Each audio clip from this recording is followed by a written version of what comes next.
31 मे 2026 मटका किंग ही सिरीज संपवली. सुंदर आहे. 1962-63 ते 73-75च्या काळात दरम्यानचा काळ आपला इंडियातला. इंदिरा गांधीचं जेव्हा राज्य होतं, इमर्जन्सी लागू होती वगैरे वगैरे, मिल मजदूर वगैरेंचे प्रॉब्लेम्स होते, तेव्हाची सिरीज आहे मटका किंग. तर त्यावेळेस तो ब्रिज भट्टी नावाचा माणूस खूप पॉप्युलर झाला होता, की ज्यांनी सट्टा जुगार होते त्यांनाच नवीन रूप देऊन त्याचं नाव पण बदललं, मटका ठेवलं. तर त्याची स्टोरी आहे. तर त्याचा रोल केला आहे विजय वर्मानी आणि त्याची बायको दाखवली आहे सई ताम्हणकर. तर आधी असंच एक म्हणजे छोटं कुटुंब असतं, त्यांना एक मुलगा असतो आणि हा एका व्यापाऱ्याकडे मॅनेजर म्हणून काम करत असतो, म्हणजे सामान ओझो कापसाचा व्यापारी. तो गुलशन बरोबर दाखवलाय. आणि त्याच्याच बरोबर हा जाधव, सिद्धार्थ जाधव वगैरे वगैरे सगळे असतात. तर ह्याच्याकडे हळूहळू तो मॅनेजर हे काम देतो की तू सट्टा ओपन करायचा, तसं पत्त्यांचा जुगार. तर लोकांनी कुठल्याही नंबरवर पैसे लावायचे आणि जो नंबर ओपन होईल त्याला ते पैसे जातील किंवा त्याला त्याच्या दुप्पट वगैरे असे मिळतील. आता लोक गरीब होते, थोडे थोडे पैसे लावायचे आणि तो बदमाशपणा काय करायचा, हा विजय वर्मा एक्सपर्ट असतो पत्त्यांमध्ये. त्याच्यामुळे मग हे लोक आधीच बघून घ्यायचे की सगळ्यात कमी कोणत्या पैसे कशावर कोणत्या नंबरवर लागलेत पैसे किंवा लावलेच नाही आहेत, मग तोच नंबर ह्यांनी काढायचा पत्त्यांचा. त्याच्यामुळे मग यांच्याकडे खूप पैसा जमा व्हायला लागला. मग हळूहळू ह्याला लक्षात आलं की मग आपण ह्याची, आणि तो कसा मग नंतर त्याला ते बेईमानी हे ते नको वाटायला लागलं आणि मध्ये त्याला मग गरज होती पैशांची. तर तेव्हाही हा काही त्याला पैसे देत नाही आणि ते पैसे मागायला हा रेसकोर्सवर जातो. तर तिथे त्याची इन्सल्ट करून त्याला तो घालवतो आणि तिथेच त्याची एका मुलीशी ओळख होते, जिला तो सहज रॅन्डमली म्हणतो की एक नंबरवर लाव पैसे, आणि ती जिंकते. आणि भरपूर तिचं नाव असतं गुलरुख. तर तिचं पुढे आहे त्याच्याशी मग पुढे संबंध वाढतात. तर तिला खूप म्हणजे आनंद होतो आणि आश्चर्य वाटते, अरे वा कसं काय ह्यांनी सांगितलं. तर मग हा तेव्हाच ठरवतो की आपण आपला वेगळं सुरू करायचं. आणि मग तो म्हणतो काय करायचं, तो म्हणतो की पत्त्यांचंच आपण करूया, पण आपण ते मडक्यात न काढूया, लोकांच्या कॉमन इंटरेस्ट म्हणजे याचा मटका म्हणून मटका. तर मग तो पत्ते त्याच्यात टाकायचा आणि रॅन्डमली कुठलेही पत्ते काढायचे. तर आधी एक लावला तर त्याचे 9 पट मिळतील, मग शेवटचे 2 नंबर असले तर असं असं असं करत करत तो त्याच्यात खूप इम्प्रूव्हमेंट करत जातो. तर आणि ते सगळे लोकांच्या समोर असे पत्ते पसरवून आपल्या मटक्यात न काढायला. आणि असंही नाही की हाच काढणार, कधी कोणाला सांगायचा कधी कोणाला सांगायचं. तर म्हणजे लोक आधी सुरुवातीला जात नाही, पण मग हळूहळू लोकांमध्ये तो पॉप्युलर होतो. मग ह्यांची हे खराब व्हायला लागते इमेज, किंवा यांच्याकडे पैशाचा ओघ कमी होतो. मग आता ह्याला हे करायचं, नामोहरम करायचं. तर तो सेठ मुद्दामून जास्तीत जास्त पैसे देऊन हे करतो की 5,000 लाव, 10,000 लाव, 9 पट देतो ना, बघू येतो का. आणि तसंच होतं. एकदा त्याचे पैसे लागतात. तो ऑलमोस्ट म्हणजे कर्ज म्हणजे पूर्ण त्याचं हे होऊन जातं, पण तो आणून देतो. आणि असंच एकदा दोनदा त्याच्या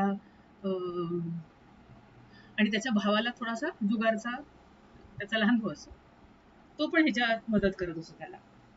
तर त्याला पण जुगाराची सवय असते. तर त्यांनी एकदा एका याच्याकडनं सावकाराकडनं कर्ज घेतलं असतं, तर ते लोक घरापर्यंत पोहोचले असतात. पण मग ह्यांनी शब्द दिला असतो त्याला की मी तुम्हाला 10 दिवसात तुमचं कर्ज परत करेन. तर हा करू शकत नसतो, पण प्रामाणिकपणे तो म्हणतो मी पहिला हप्ता द्यायला आलोय आणि मी अजून देईन तुम्हाला, तुम्ही हे करू नका. तर त्याला त्याच्या याच्यावर विश्वास बनतो. मग नंतर तो मटक्याच्या नावाने फेमस होतो. तो म्हणतो मी पण तुझ्याबरोबर या धंद्यात येतो.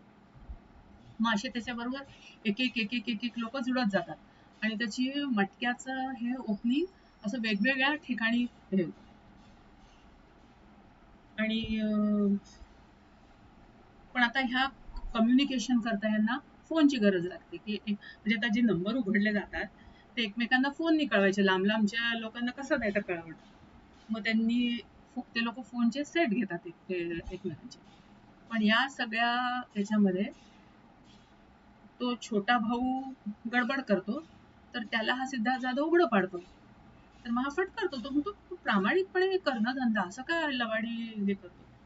तर मग हा शेठ त्याला आपल्याकडे ओढून घेतो. आणि त्याच्या मुली मुळे पण मुलगी पण थोडी अट्रॅक्ट झाली असते त्या भावाकडे. आणि त्या मुलीच्या याच्याने जाळ्याने हा तो सेठ म्हणजे गुलशन गुरुवर त्याला स्वतःकडे वळवून घेतो. आणि मी नंतर पुढे त्यांचं साखरपुडा पण करतो आणि याला बोलवत नाही. मग जसंच कळतं याला मटका किंगला की हा नंतर मग तो मटका किंग म्हणून फेमस होतो विजय वर्मा. तर मग तो म्हणतो की अरे मग तो स्वतः जातो त्या स्टेटकडे आणि म्हणतो अरे आम्हाला बोलवले नाही तुम्ही साखरपुड्याला. ठीक आहे म्हणे आता लग्न मी करीन, लग्नाचा खर्च सगळा मी करीन. तर तो स्वतःला सगळं तो प्रामाणिक खूप असतो. त्याचं म्हणणं असतं की मी लांडी लबाडी खोटारडेपणा अजिबात करणार नाही, जे काही करीन ते प्रामाणिकपणे करेन. तर पण त्याचं म्हणणं असं की आता माझ्या एकच भाऊ आहे, त्याचं लग्न मी धामधुमीत स्टेडियमवर करणार. आणि त्याच दिवशी ज्या दिवशी लग्नाची तारीख असते त्या दिवशी मॅच होणार असते इंडिया पाकिस्तान. मग हा त्या क्रिकेट क्लबमध्ये जातो हे करायला, की रिक्वेस्ट करायला की पोस्टपोन करा मॅच. म्हणजे काय मजाक करतोय का, म्हणजे लग्न होऊ शकतो पोस्टपोन पण मॅच. मग तो त्याच्या हातात पैसे कोंबतो आणि म्हणतो की हवामान विभागाला हे करा, सांगा की त्या दिवशी पाऊस पडणार आहे वगैरे वगैरे. म्हणजे कसंही करून तो मॅनेज करून त्या भावाचं लग्न हे करतो. पण याच्यामध्ये आता एक घोळ असा होतो की लग्नाच्याच दिवशी जेव्हा फेरे होतात तर पोलीस येते आणि त्याच्या भावाला फ्रॉड केलं म्हणून पकडून घेऊन जाते गॅमलिंग आणि याच्या खाली. तर हा सगळा खेळ असतो सिद्धार्थ जाधवचा. कारण सिद्धार्थ जाधव खूप लॉयल असतो विजय वर्माशी. आणि जेव्हा या लोकांना फोन कनेक्शन पाहिजे असतात तर तेव्हा हा एका आणि त्यांना नीट ऐकू येत नसतं, डिस्टर्बन्स असतात सारखे. तर म्हणजे ह्यानेच सजेस्ट केलं विजय वर्माने की तू टेलिफोन एक्सचेंज मधले जे हॉटेलमधल्या मुली असतात वगैरे तर त्यांना कोणाला तरी ओळख वाढव आणि आपल्याकरता एक लाईन हे घेऊन घे. तर ह्यानी ते तसं केलं असतं आणि मग ह्यांचं मस्त सुरळीत चालू असतं. तीच तिथून सगळ्यांना सांगायची, त्याच्यामुळे क्लिअर सगळ्यांना ऐकू यायचं. तर आधी खूप डिस्टर्बन्स असायचा, त्रास व्हायचा, नीट कोणाला नंबर ऐकू यायचे नाही. पण मग अशा याच्यातच पोलीस वॉच ठेवून असतेच. आणि त्यातल्या त्यात जो मिनिस्टर असतो चीफ मिनिस्टर, तर त्याच्या डोळ्यात हे खूप खुपतं आणि बाकीच्याही लोकांना मग ते एकदा दोनदा याला सांगतात की बाबा तुम्ही बंद करा. तर हा म्हणतो मी प्रामाणिकपणे करतोय, टॅक्स देतोय, का मी बंद करू, तुम्हीच तुमचे नियम बदला वगैरे असं. आता त्याच्यात मग दुसरे लोकांचा इंटरेस्ट असतो, काही पॉलिटिकल लिडर्स बरोबरच काही जे बिझनेसमॅन असतात किंवा काही जे असे स्मगलर्स असतात त्यांना पण पैसे हवे असतात.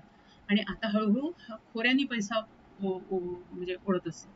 नंतर एकदाच त्याला ती गुलरुख रस्त्यात दिसते, मग ती म्हणते की मी पण इंटरेस्टेड आहे तुझ्या याच्यामध्ये.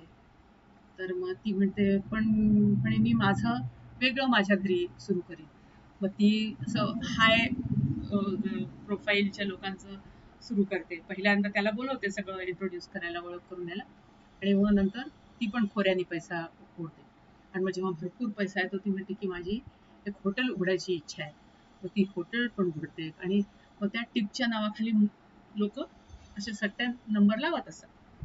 नंतर मग ह्यांचा मुलगा जो असतो अनमोल शाळेत जायला लागतो, तर लोक त्याच्या नावाने खूप म्हणजे हे करतात की अरे ये तो सट्टे वाले का लडका है अनमोल, भट्टी का ब्रिज भट्टी का लडका है, असं करून. तर त्याला ते म्हणजे खूप हे होतं. तर ब्रिज भट्टी ठरवतो की याला पाचगणीच्या हॉस्टेलमध्ये. तर हे सई तामणकरला आवडत नाही. मग त्या अनमोलला तिथे पाठवून देतात. आणि मग सई म्हणते की मग आता जर घरात मला काहीच करायला, तू पण बिझी झालाय, तर मला शिकू दे पुढचे माझे काय राहिलेत सब्जेक्ट, इकॉनॉमिक्स आणि हे. मग ती कॉलेजमध्ये जायला लागते, तर कॉलेजच्या प्रोफेसर तिला खूप मदत वगैरे करतात, तिलाही ते आवडायला लागतात. इकडे याचं त्या गुलरूख बरोबर अफेअर जरा सुरू होतं, रात्री उशिरा येणं. मग हिलाही ते थोडंसं जाणवतं, सईलाही. आणि पण ह्याच्यावर म्हणजे तिला आवडायला लागतो तो. आता इथे हे सगळं चालू असताना पोलिसांचा वॉच असतो, तर पोलीस त्या जी टेलिफोन ऑपरेटर असते तिला पकडतात रेड हँड, आणि मग तिला जेल होते. तर फक्त वकील हेच म्हणतो त्याला की तू तोंड उघडायचं नाही, काही असू दे, आम्ही तुला सोडवू. पण मग बराच काळ जातो की तिला बेल मिळत नाही, ती तिथेच येते. ती दरवेळेस सिद्धार्थ जाधव तिला भेटायला जातो, पण काहीच होत नाही. आणि मग हा बघतो की हा पाण्यासारखा पैसा आपल्या भावाच्या लग्नात लुटवून राहिलाय, त्याला हे करायला इतका वेळ आहे, त्याच्याकरता इतकं सगळं करायला वेळ आहे, माझ्याच करता का नाही वेळ? मी येते इतका लॉयल आणि त्याचा अगदी भावासारखाच आहे म्हणजे असं, पण शेवटी मी नोकर. म्हणजे हे त्याच्या मनात मग येऊन जातं. आणि मग तोच टिप देतो पोलिसांना की असं असं इथे लग्न झालंय आणि त्याला तुम्ही उचला, त्यांनी फ्रॉड केलेले आहेत. आणि मग अशा यांनी पोलीस त्यांना घेऊन जाते. म्हणजे हे त्याला दाखवायचं असतं भट्टीला की जेलमध्ये राहावं लागलं की कसं वाटतं. पण भट्टी लगेच 2 दिवसात त्याची वकिलाला हे करून बेल करतो वगैरे वगैरे सगळं होतं. पण तेव्हापासून मग सिद्धार्थ जाधव त्याच्यापासून दूर दूर दूर दूर जायला लागतो. आणि मग सिद्धार्थ जाधव दुसरी खेळ खेळतो की हळूहळू त्याचा पैसा जिथे जिथे लपवलेला असतो तिथून ते लोक दुसऱ्या ठिकाणी लपवलेले असतात. त्यांनी भरपूर धंदे, म्हणजे कापडाचं हे गादीचा कारखाना असं नावाने लोकांच्या, त्याचे जे लॉयल सर्वंट्स असतात त्यांच्या नावाने सगळे हे बिझनेस सुरू करतो भट्टी. आणि मग गादीमध्ये पैसा लपव, ड्रम्समध्ये पैसे लपव, कपड्यांच्या मिलमध्ये पण असतात पुष्कळ म्हणजे असे, आणि दुसऱ्याही जागा असतात. त्याच्यामुळे मध्ये एकदा त्याच्याही घरी रेड पडते, तर काहीच सापडत नाही म्हणजे पोलिसांना. तर म्हणजे अशा प्रकारे तो वेल प्रोटेक्टेड असतो. पण मग नंतर दुबईचा एक वाडकर म्हणून असतो स्मगलर, त्याला इंटरेस्ट येतो याच्यामध्ये हे करायला इंटरेस्ट. तर मग लहान भाऊ म्हणतो त्याला की आमचे शेठ म्हणतात आहे की आपण त्या दुबईवाल्याच्या बरोबर धंदा करू वगैरे. तर हा मीटिंग करतो, पण याला ते जाणवतं की हे बरोबर नाही, हा इलिगल धंदा आहे आणि बदमाश पण आहे याच्यामध्ये. तर तो वेगळ्या प्रकाराने त्याला नाही म्हणतो, पण ते त्याला त्या वाडकरला खूप लागतं ते. तो त्याच्या म्हणजे खुन्नसवरच असतो. दुसरीकडे हिचं म्हणजे जेव्हा कळतं अफेअर, तेव्हा एक दिवस हा मंत्र्यांनी बोलवलं असतं ब्रिजभट्टीला दिल्लीला, उगीच त्रास द्यायला त्याला की परत आम्ही तुला नीट सांगतोय आता की तू धंदा, आणि त्याला खूप वेळ ताटकळायला लावतो की धंदा बंद करतो. तो म्हणतो नाही. मग त्याच वेळेस ते लोक लॉटरी सिस्टम पण सुरू करतात, मुद्दा म्हणून त्यांना कॉम्पिटिशन म्हणून गव्हर्नमेंट. पण हा म्हणतो नाही, मी माझा धंदा बंद करणार नाही. मग आता कसं तरी करून त्याला म्हणजे पकडायचंच, हे करायचं. आणि मग हा जेव्हा परत येत असतो तेव्हा घरी जेव्हा येतो तेव्हा बायको त्याच्याबरोबर जेवत असते. तर ती फक्त सरळ सांगते की हा माझा सर आहेत आणि माझ्या मित्रासारखेच आहेत असं. ते गेल्यावरती सांगते त्याला की तू तर नसतोच इथे, तू तुझ्या ह्याच्यात बिझी असतो. आणि मग तेव्हा ती सरळ म्हणते की तिच्याबरोबर बिझी असतो, मला पण एक मित्र पाहिजे आणि मला छान वाटतं त्यांच्याबरोबर वगैरे असं. तेव्हा ती स्पष्ट सांगते.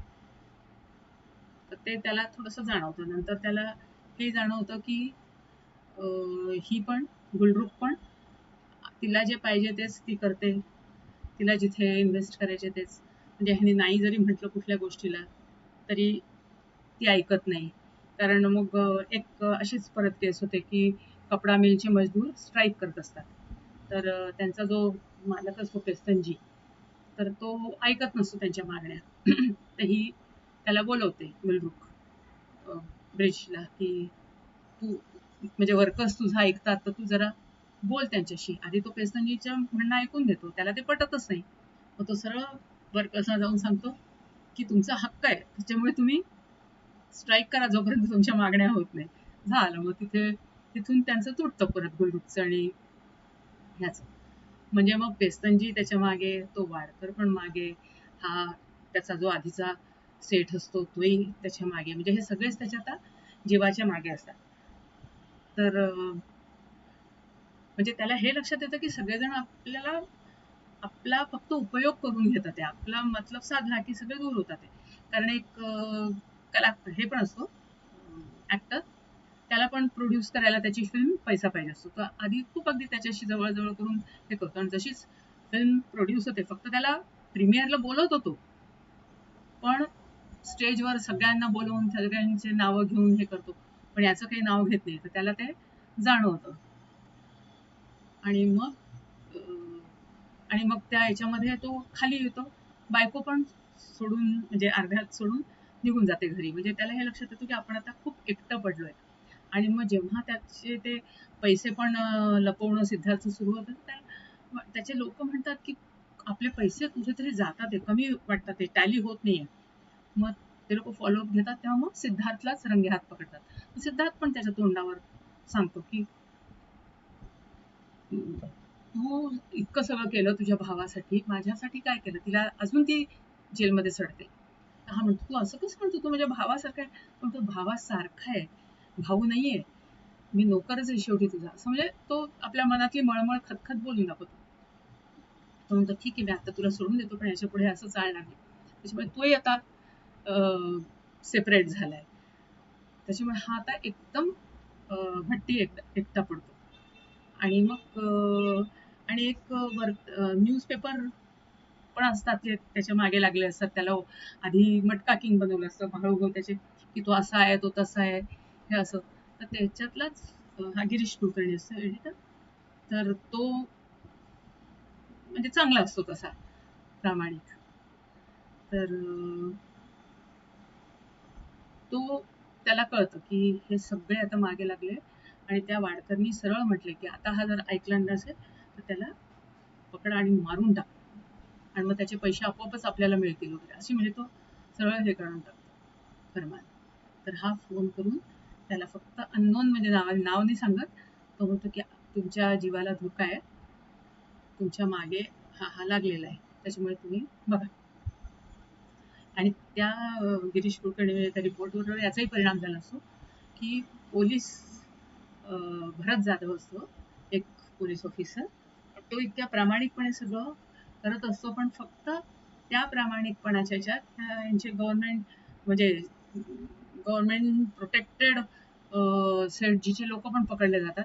त्याच्यामुळे त्याला सस्पेंड करून टाकतात. सस्पेंड झाल्यावर हा त्या मटक्याच्या नादी लागतो, आणि त्याला लक्षात येतं की हा खूप प्रामाणिकपणे मटका खेळतो. पण शेवटी पैसा नाही हातामध्ये, नोकरी नाही म्हटल्यावर तो सुसाईड केलेला असतो, आणि त्याचा प्रभाव याच्यावर खूप पडला असतो गिरीश कुलकर्णीवर. त्याच्यामुळे त्याला हे माहिती असतं की भले हा मटका प्रकार वाईट आहे, पण तो प्रामाणिकपणे सगळं आपला धंदा चालवतो. त्याच्यामुळे तो त्याला मग टिप देतो. मग हा म्हणतो, आता काय करायचं, कुठे जायचं? तर म्हणतो, चला एक अनमोलला तरी भेटून घेऊ. म्हणून तो शाळेत जातो पाचगणीला, लपून छपून. तर अनमोल पण त्याच्याशी बोलायला तयार होत नाही, कारण तिथे पण त्याला सगळे चिडवतच असतात, आणि त्याला ते आवडत नसतं. पुष्कळ अशा गोष्टी त्याच्या समोर होतात आणि त्याला ते पटत नसतं. त्याच्यामुळे हा भट्टी त्याला खूप आवाज येतो, पण तो त्याच्याबरोबर जात नाही. मग तो तिथून डिसअपॉइंट होऊन परत येतो घरी आणि शांतपणे विचार करतो. तो म्हणतो, आपलं सखत जर आपलं कोणी नाही तर बाकीच्यांचं काय आपण एक्सपेक्ट करायचं. मग तो सरळ सरेंडर व्हायचं हे करतो, आणि मग पोलिसला फोन करतो की मी सरेंडर व्हायला तयार आहे, तुम्ही मला अटक करू शकता, मी माझ्या घरीच आहे. लगेच पोलीस वगैरे येतातच, त्याला पकडून घेऊन जातात. पण ह्या लोकांनी सगळ्यांनी फिल्डिंग लावलेलीच असते, कोणी कोणी कोणी त्यांच्या जीव. तर जेव्हा पकडून त्याला घेऊन जातात जेलमध्ये, तर जेलमध्येच त्याच्यावर अटॅक होतो आणि त्याला गोळी मारतात. तर गोळी मारून मग त्याला ॲम्ब्युलन्समधून नेत असतात. म्हणजे मरणासन्न म्हणजे मरणारच तो, असंच असतं.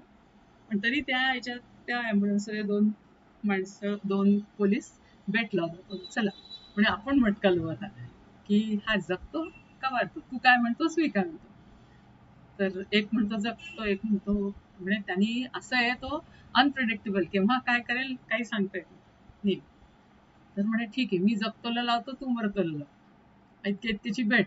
आणि थोड्या वेळाने असं दाखवलंय की त्याची बोट अशी हल्ली आहेत ॲम्ब्युलन्समध्ये आणि तिथे सिनेमा संपवलाय. सुरुवात पण त्याची तशीच केलेली आहे की ते पोलीस भेट लावतात आहे आणि मग त्याचा फ्लॅशबॅक पूर्ण ती स्टोरी. सुंदर आहे, इंटरेस्टिंग आहे. आणि एखाद्याचं जीवन किती कसं होऊ शकतं आणि प्रामाणिकपणे जगायचं म्हटलं तर ह्या जगात कोणालाही प्रामाणिकपणे जगू दिलं जात नाही किंवा जगू देत नाही. हे त्याच्यातनं घेण्यासारखं आहे. म्हणजे तुम्हाला वाईट हवंच लागतं किंवा केलं जातं. छान आहे.